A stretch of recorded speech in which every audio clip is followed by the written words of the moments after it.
नमस्कार, अंजली किचन मध्ये तुमचे खूप खूप स्वागत आहे। आज आपण दाखवते गव्हाचं पीठ आणि रव्यापासून सुंदर असा घरगुती केक। तर त्यासाठी साहित्य घेतलेले आहे आपण बघा। एक वाटी आपण इथं गव्हाचं पीठ घेतलेलं आहे चाळून। त्यानंतर आपल्याला इथं रवा लागणार आहे, तो आपण घेतलेला आहे। त्याच्या म्हणजे थोडं पाऊण वाटी आपण रवा घेतलाय, बारीक रवा घ्यायचा आपण इथं। त्यानंतर आपल्याला इथं पिठी साखर लागेल, ती घेतली। गोडीने तुमच्या गोडीप्रमाणे तुम्ही करू शकता कमी जास्त। त्यानंतर दूध पावडर घ्यायची आपल्याला। तर इथं आपण दूध पावडर एक पॅकेट घेतले 10 रुपयावालं। आपल्याला इथं दूध लागणार आहे एक पेला भरून। अजून लागलं तर आपण थोडंसं वरून घेऊ शकतो। त्यानंतर आपल्याला तेल लागेल, तर तेल घेतले आपण अर्धी वाटी भरून। त्यानंतर इथं बघा काजू बदाम थोडे मी कट करून घेतलेत उभे असे। चिमूटभर मीठ लागेल आपल्याला, ते घेतलेलं आहे। त्यानंतर इथं बेकिंग पावडर घेतली 1 चमचा, बेकिंग सोडा पाव चमचा, त्यानंतर व्हॅनिला घेतलाय आपल्याला 1 चमचा। तर इथे पाहू शकता तुम्ही सर्व साहित्य आपलं सांगून झालेलं आहे। आता साहित्य सांगितल्यानंतर आपण आता इथं केकचं भांडे घेतले। केकच्या भांड्याला सगळीकडनं छान असं तेल लावून घेऊया। तर सगळ्यात आधी आपलं भांडे रेडी करून ठेवूया। तर तेल लावून घेतल्यानंतर ह्याच्यावर आता आपल्याला व्यवस्थित असं तेल लावल्यानंतर गव्हाचं पीठ टाकून ह्याला छान असं कोटिंग तयार करून घ्यायचे। तर सगळीकडनं व्यवस्थित असं हे गव्हाचं पीठ आपल्याला पसरवायचे। तिथं पाहू शकता अशा पद्धतीने व्यवस्थित असं कोटिंग तयार केलं। उरलेलं पीठ मी ह्यातलं झाडून टाकलेलं आहे। त्यानंतर आता बघा कुकर आपण इकडे तापायला ठेवलेला आहे। त्यामध्ये आपल्याला एक रिंग लागणार आहे, ती ठेवून घेतली। तर सर्व साहित्य आपलं आता घेतलेलं आहे। इथं पाहू शकता मिक्सरचं भांडे घ्यायचं मोठं। मोठ्या मिक्सरच्या भांड्यामध्ये आपण सगळ्यात आधी गव्हाचं पीठ घालून घेऊया। त्यानंतर बारीक आपला रवा आहे तो घ्यायचा आपण। तर पाव वाटी रवा टाकलेला आहे आपण। त्यानंतर ह्याच्यात एक 10 रुपयाचं आपण दूध पावडरचं पॅकेट टाकलेलं आहे। त्यानंतर किंचित असं मीठ टाकू म्हणजे केकलाही छान चव येईल। तर कुठलाही पदार्थ करताना थोडंसं मीठ हे टाकावंच। त्यानंतर ह्याच्यामध्ये आपण बेकिंग पावडर 1 चमचा टाकली, बेकिंग सोडा आपण आता अर्धा चमचा टाकलेला आहे। आणि त्यानंतर पिठी साखर घेतली आपण, ती टाकलेली। तर गोडी तुमच्या आवडीने तुम्ही करू शकता, जसं पाहिजे तुम्हाला गोड त्या पद्धतीने। मिक्सरला छान हे मिश्रण छान फिरवून घेतले बघा। व्यवस्थित असं मस्त मऊसूत आपलं मिश्रण तयार झालेलं आहे। आता ह्याच मिश्रणामध्ये आता बाकीचं साहित्य टाकू। तर अर्धी वाटी तेल घेतले, ते टाकलेले आहे मी। त्यानंतर आपण इथं 1 पेला भर दूध घेतले। तर दूध मी इथं कोंबड घेतलेलं आहे, ते घालून घेतलेलं आहे। जास्त गरम पण घ्यायचं नाही किंवा फ्रीज मधलं पण घ्यायचं नाही, थोडंसं कोंबड दूध वापरले। तर दूध आपण इथं सर्व टाकून घेतले 1 पेला, जर लागलं तर पुन्हा टाकूया आपण। आणि त्यानंतर ह्यात आपण व्हॅनिला घेतलेला आहे, तर त्याचे मी 7-8 थेंब इथे टाकून घेते।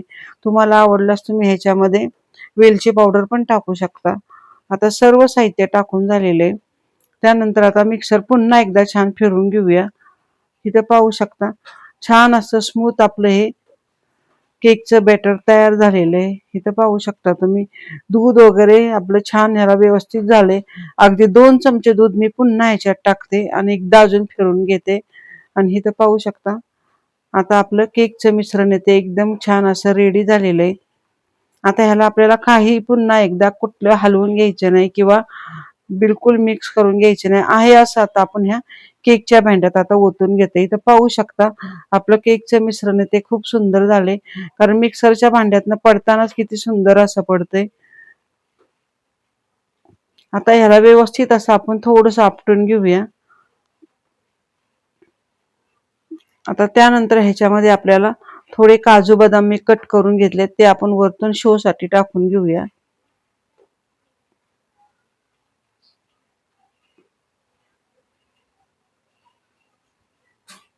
आणि पुन्हा एकदा हे भांडं आपण थोडंसं आपटून घेऊया। आता आपला केक छान सेट झालाय। आता इकडं कुकर पण चांगला तापलेला आहे, इथं पाहू शकता तुम्ही।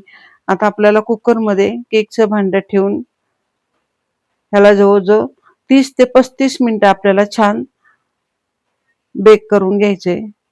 व्यवस्थित असं भांडं एकसारखं ठेवून घेऊया। आता इथं पाहू शकता आपण एकदम छोट्या गॅसवर बारीक एकदम गॅस ठेवलेला आहे एकदम।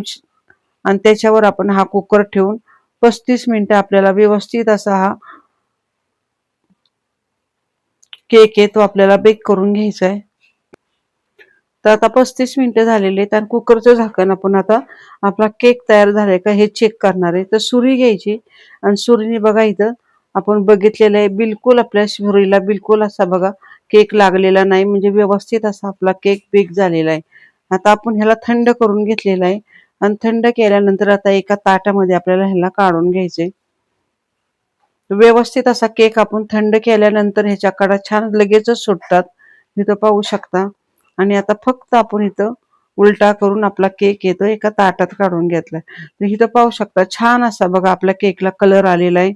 अगदी दोन्ही साईडनी सगळीकडनं व्यवस्थित असा आपला हा केक येतो बेक झालेला. इथं पाहू शकता छान असा जाळीदार मस्त आपला हा पौष्टिक आणि घरगुती असा आपण हा केक तयार केलेला आहे आणि सुंदर असा हा केक आपल्या कुकरमध्ये बेक झालेला आहे.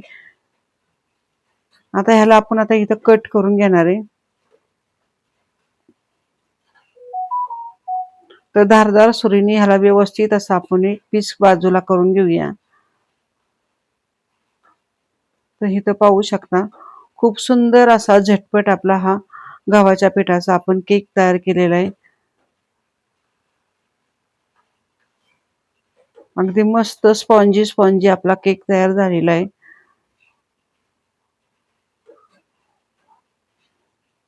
तर इथं पाहू शकता तुम्ही अगदी घरगुती तुम्ही असा केक मुलांसाठी करून बघा. आणि शिवाय हा गव्हाच्या पिठाचा असल्यामुळे खाण्याला सुद्धा पौष्टिक आहे, कुठलाही त्रास नाही काही नाही.